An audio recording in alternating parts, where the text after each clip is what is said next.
నీ హ్యాపీనెస్ దూరం అవుతుంది. నువ్వు చూసే ప్రపంచం మొత్తం నెగిటివ్గా ఉంటుంది.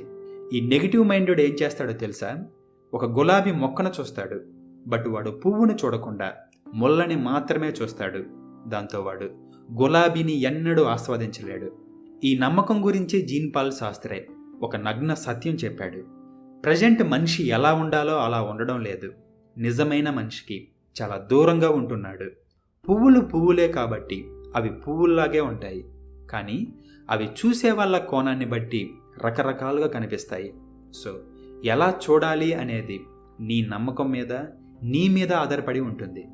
ఒకప్పుడు ఫ్రాంక్ బ్రౌన్ అనే ఒక సైంటిస్ట్ ఉండేవాడు. అతను స్పేస్లోకి మనిషికి బదులు బంగాళదుంపని పంపాడు. ఎందుకంటే బంగాళదుంపకి మనిషికి పెద్ద తేడా ఏం లేదని ఇతని వాదన. స్పేస్లో పొటాటో కుళ్ళితే మనిషి బ్రతకలేడు. అలా కాకుండా